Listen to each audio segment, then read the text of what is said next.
ప్రశాంత్ కిషోర్తో చంద్రబాబుకి ఒక మహర్దశ పట్టబోతోంది.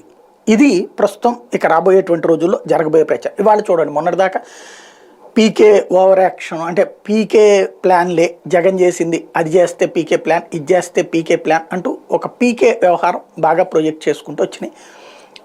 ఈనాడు, ఆంధ్రజ్యోతి నెగిటివ్గా వాళ్ళ అనుకూల మీడియా అంతా కూడా. ఇప్పుడు అదే ప్రశాంత్ కిషోర్ని నారా లోకేష్ స్వయంగా దగ్గరుండి, సీఎం రమేష్ స్వయంగా తన విమానంలో పట్టుకుని వచ్చి నారా లోకేష్తో కలిసి వెంట పెట్టుకుని వచ్చి మొత్తం మీద సుదీర్ఘంగా చర్చలు జరిపితే, ఇప్పుడు ఇవాళ ఈనాడు, ఆంధ్రజ్యోతి ఒక అద్భుతం జరిగింది, ప్రశాంత్ కిషోర్తో రాష్ట్ర రాజకీయం మారిపోబోతోంది, ఇక తెలుగుదేశం వైపుకే విజయం అని వాళ్ళ కార్యకర్తలు ఫిక్స్ అయిపోయారు, జనం కూడా ఫిక్స్ అయిపోయారు, వైఎస్ఆర్ కాంగ్రెస్ పార్టీ వాళ్ళకి వణుకు పుట్టేస్తుంది, షివరైపోతున్నాడు.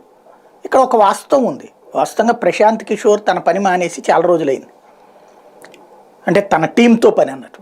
అతని టీములు 3 టీములు 3 దగ్గరికి పోయి ఉన్నాయి. ఒక టీము ఋషి టీం, అది ఇప్పుడు ప్రస్తుతం వాస్తవంగా జగన్తో ఉంటున్నటువంటి టీం.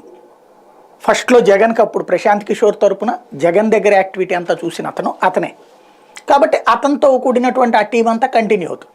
ఇంకొక టీం సునీల్ కనుగోలు టీం, అది కాంగ్రెస్ పార్టీకి వెళ్ళున్నది. అట్లాగే రాబిన్ శర్మ టీం, అది తెలుగుదేశం పార్టీకి వెళ్ళింది.